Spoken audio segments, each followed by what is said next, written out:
Hello friends, good evening. This is Omkar Singh. You are most welcome to my YouTube channel, The OK English. If you visit first, please subscribe the channel. If you like video, please like, share and comments. Friends, TGT PGT English one liner questions and answers का series हमारा गति पर है। आज part 18 discuss करेंगे। इससे पहले हमने पार्ट 17 1 से 17 मतलब 1 से 17 तक ऑलरेडी अपलोड कर दिए हैं।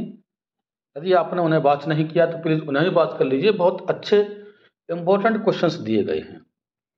और जो आज हम डिस्कस करेंगे related to literary movement in history of English literature से संबंधित है। इससे पहले वाला पार्ट भी लिटरेरी मूवमेंट से ही संबंधित था। तो आइए डिस्कस करते हैं।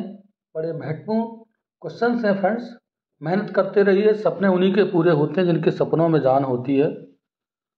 पंखों से कुछ नहीं होता, हौसलों से उड़ान होती है। तो हौसलों को बनाए रखिए फ्रेंड्स और उड़ान भरते रहिए। निश्चित रूप से 2025 आपके लिए कामयाबी लेकर आएगा और हम एडवांस में शुभकामनाएं देंगे आपके लिए कि आप सिलेक्ट हों, आपका जीवन उज्जवल हो, मंगलमय हो। आइए शुरू करते हैं आज का महत्वपूर्ण part 18। First question is on the screen. The term Wheat Generation originated from which writer's novel? Wheat Generation term है किस राइटर के नॉवल से शुरू होता है? शब्द की उत्पत्ति है किस नए लेखक के ऑथर के उपन्यास से शुरू होती है? तो ये हैं जैक कैरॉक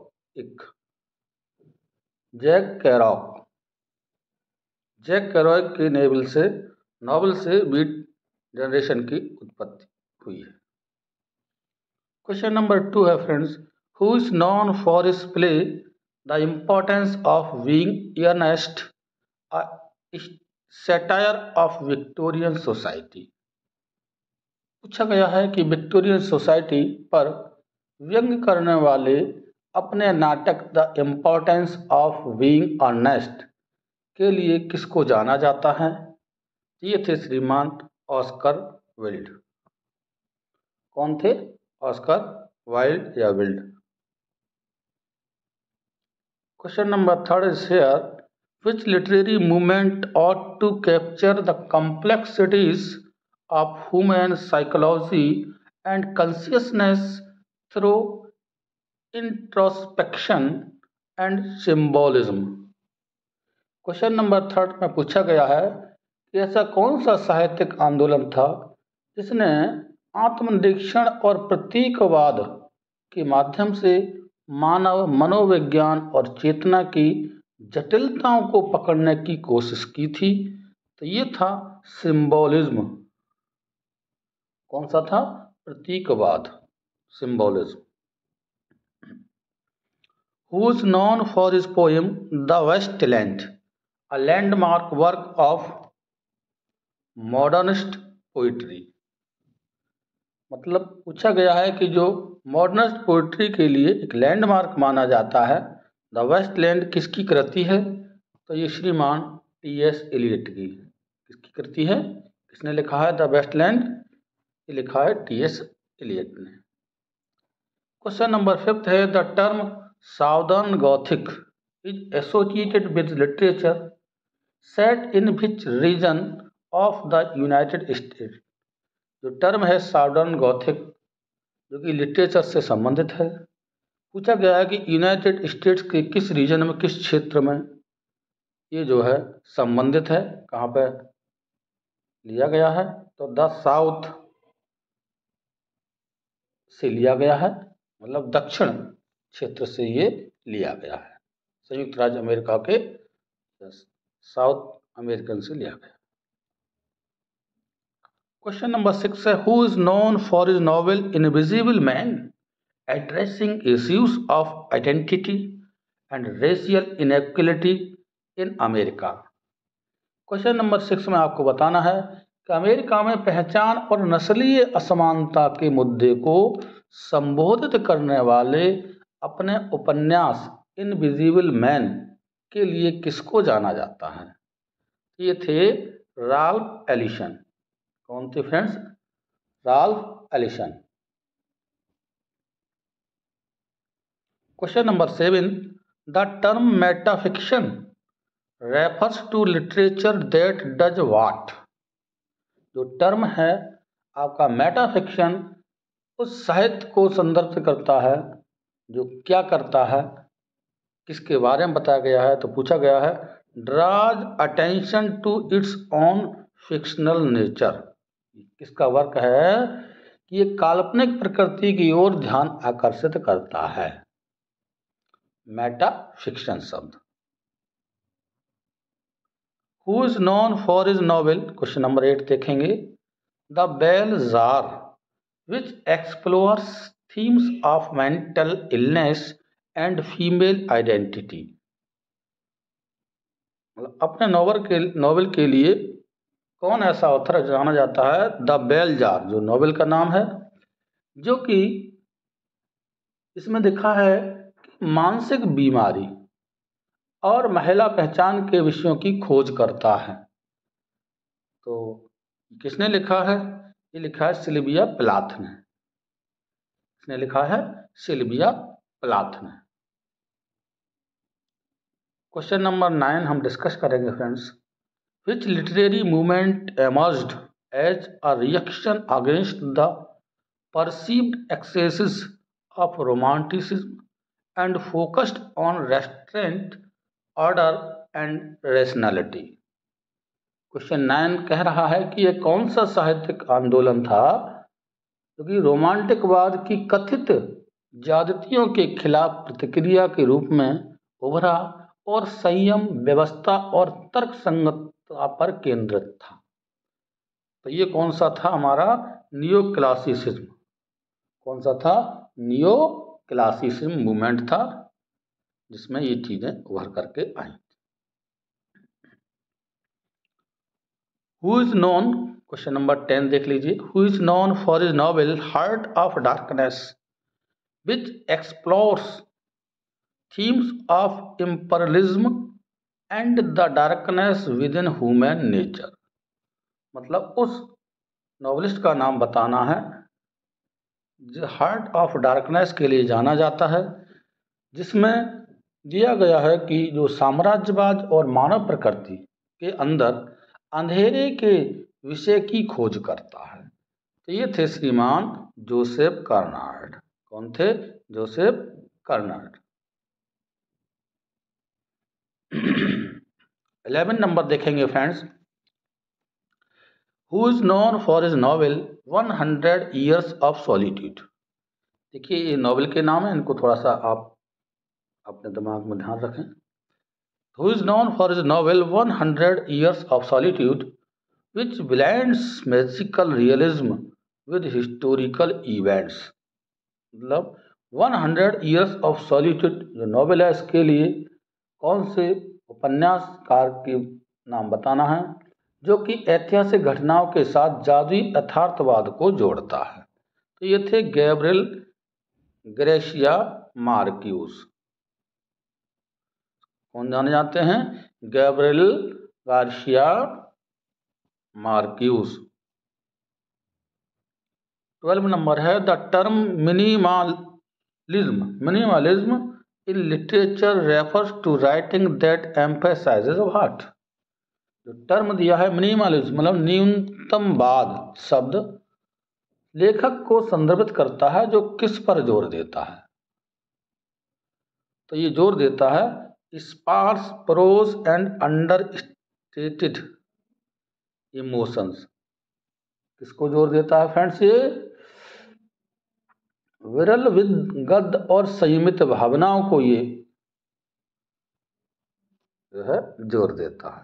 13 नंबर है who is known for his novel the great Gatsby. The great Gatsby, a critic of the American dream set in the roaring twenties. आपको नॉवलिस्ट का नाम बताना है द ग्रेट गैट्सबी का, जिसने कि अमेरिकन ड्रीम सेट हुआ था। रोरिंग ट्वेंटीज मतलब धारता हुआ ट्वेंटीज। तो एफ स्कॉट फिट्जरलैंड ये नॉवलिस्ट थे। 14 नंबर है friends, the term post कॉलोनल literature refers to works written by authors from which region। किस क्षेत्र से ये टर्म बिलोंग करता है? तो फ्रेंड्स ये टर्म बिलोंग करता है कॉलोनाइज्ड और फॉर्मली कॉलोनाइज्ड टेरिटरीज से। क्वेश्चन नंबर 15 देखेंगे, who is known for his novel Lord of flies. Lord of flies which explores the dark side of human nature through the experiences of boys stranded on an uninhabited island। उस novelist का नाम बताना है जिसने Lord of the flies जो novel लिखा था। तो उसके बारे में पूछा गया है, जो कि एक निर्जन द्वीप पर फंसे लड़कों के अनुभवों के माध्यम से मानव स्वभाव के अंधेरे पक्ष की खोज करता है। तो ये थे श्रीमान William Golding. Lord of the flies इन्होंने नॉवेल लिखा है।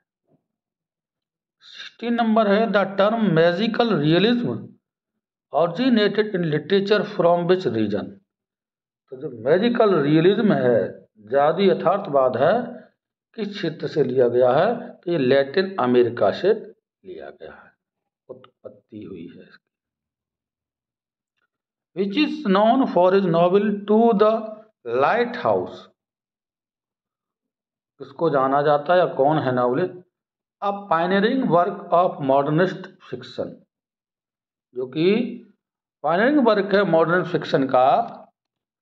टू द लाइट हाउस आधुनिकतावादी कथा का साहित्य का एक अग्रणी कृति है। ये किसने लिखा है?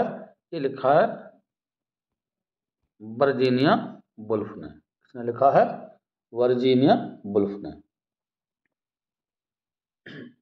18 नंबर है, which literary movement emphasize the use of ordinary language and the portrayal of everyday life.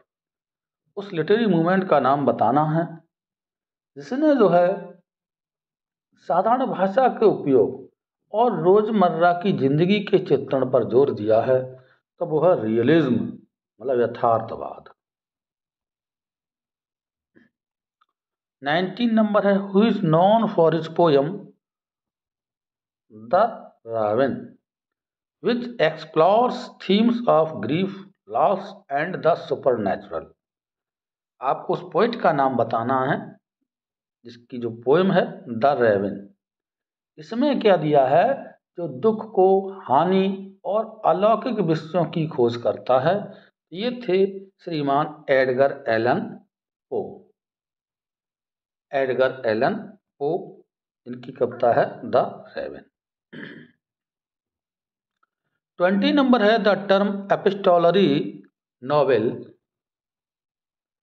refers to a novel written in the form of what।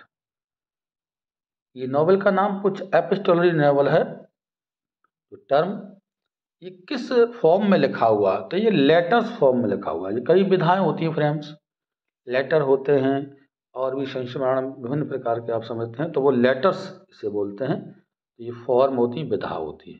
इसमें लिखा है, ये लेटर फॉर्म में लिखा हुआ है एपिस्टोलरी नॉवेल। 21 है, who is known for his novel Catch 22। Novel का नाम है a satirical portrayal of the absurdity of war. पूछा गया है कि युद्ध की बेरुखी का व्यंग्यात्मक चित्रण करने वाले अपने उपन्यास कैच 22 के लिए कौन जाना जाता है? तो ये जाने जाते हैं श्रीमान जोसेफ हेलर। इनका कैच 22 नॉवेल था। बहुत ही मोस्ट इंपॉर्टेंट क्वेश्चन है फ्रेंड्स, इनमें से क्वेश्चन आपको मिलेंगे, ये विश्वास करिए। एक बार में आपको ये याद नहीं होगा फ्रेंड्स, कम से कम 2 बार तो मिनिमम 2 से 3 बार वीडियो आपको देखना होगा, और आराम से ध्यान से देखें तो निश्चित रूप से आपको याद हो जाएगा और अब करके आएंगे question. Which literary movement rejected traditional forms and experimented with language and narrative technique? कौन सा लिटरेरी ऐसा मूवमेंट हुआ है जिसने पारंपरिक रूपों को खारिज कर दिया था और भाषा और कथा तकनीकों के साथ प्रयोग किया था? मतलब जो ट्रेडिशनल फॉर्म था उन्होंने वो रिजेक्ट कर दिया था, भाषा और नई टेक्निक के लिए उन्होंने यूज किया था। तो कौन सा था ये? पोस्ट मॉडर्निज्म, उत्तर आधुनिकवाद में ये चीजों को दर्शाया गया था।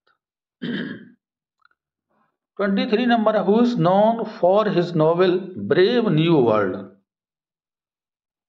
Brave new world which presents A dystopian future society controlled by technology and social engineering. मतलब उस व्यक्ति का नाम बताना, उस लेखक का नाम बताना जिनके नोवेल का नाम है ब्रेव न्यू वर्ल्ड। इसमें क्या दर्शाया गया है फ्रेंड्स? बताया गया है प्रौद्योगिकी और सामाजिक इंजीनियरिंग द्वारा नियंत्रित एक डायस्टोपियन भविष्य के समाज को प्रस्तुत करता है। तो ये एल्डस हक्सले। ये नोवेलिस्ट कौन है जिन्होंने कौन सा लिखा है? Brave new world. फ्रेंड्स आपको कुछ अजीब लग रहा हो क्योंकि लिटरेरी फॉर्म थोड़े से, मेरा अपना भी मानना है और माना जाता है कि हम लोग कम ही ध्यान देते हैं, तो वो थोड़ा सा टफ लगते होंगे, लेकिन कोई बात नहीं। आपको रटना कुछ नहीं है, समझना है, 2 से 3 बार देखना है, आपको बस उत्तर पर ध्यान देना है। ऑब्जेक्टिव टाइप क्वेश्चन लिखना कुछ नहीं है, आपको केवल टिक करना है, सही क्वेश्चन करके अपने नंबर प्राप्त करना। ज़्यादा टेंशन लेने की जरूरत नहीं है। ऐसी कोई चीज़ नहीं है दुनिया में जो आप नहीं कर सकते फ्रेंड्स। तो लगे रहिए, मेहनत करिए, निश्चित रूप से आप बढ़िया करेंगे। लेकिन ज़रूरत है 2 से 3 बार वीडियो आपको देखना पड़ेगा, ये पक्का एक बार में समझ में नहीं आएगा। 24 है, who is known for his tragic play Hamlet exploring themes of revenge, madness and morality. इसके बारे में जानते हैं हेमलेट के बारे में, तो विलियम शेक्सपियर।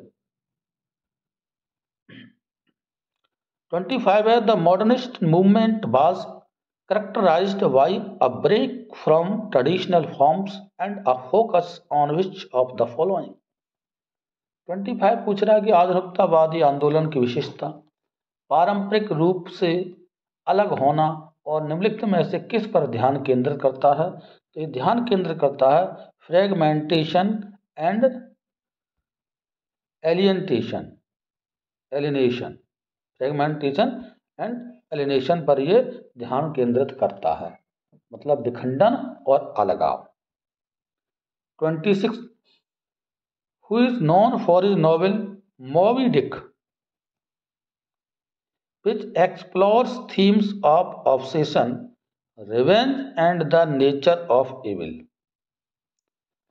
तो ये मॉबी डिक एक नॉवेल है, इसके लिए किसको जाना जाता है? जो नॉवेल में दिखाया गया है, जो जुनून, बदला और बुराई की प्रकृति के विषयों की खोज करता है। ये थे हरमन मेलविल। कौन थे? हरमन मेलविल। फ्रेंड्स आज के लिए 26 क्वेश्चन थे। आपको तरीका हम बताएं, देखिए इतनी कथा पढ़ने की जरूरत नहीं है। जैसे हमने ये लिखा है मॉबी डिक, इस तरह से केवल नॉवेल के नाम लेफ्ट हैंड में लिखिए और उसके जो ऑथर है उसका नाम सामने लिखिए और एक पेज पर नोट डाउन कर लीजिए। आपको बार बार रखने की जरूरत नहीं है, 1-2 बार रिवाइज कर ले आप लिख करके, 100% आप कामयाब मिलेंगे। 2 बार वीडियो देख लेंगे समझ में आपको आ जाएगा। मेहनत करते रहिए इसी प्रकार से। और फ्रेंड्स कमेंट्स अवश्य किया करें, हमारी गुजारिश रहती है। गुरु दक्षिणा में कुछ नहीं लिया जा रहा, सिर्फ कमेंट की मांग हो रही है, जिससे क्या होता है, कमेंट करेंगे, लाइक करेंगे, शेयर करेंगे, प्रोत्साहन मिलता है। Free of cost video provide कर रहा है ओके इंग्लिश आपके लिए, वो करता रहेगा, आपका सिलेक्शन दिला के रहेगा, ये निश्चित मान के। हमें पूरा उम्मीद है कि आप अवश्य कमेंट करेंगे फ्रेंड्स, और इससे अधिक शेयर करिए और वीडियो को लाइक करिए। थैंक्स।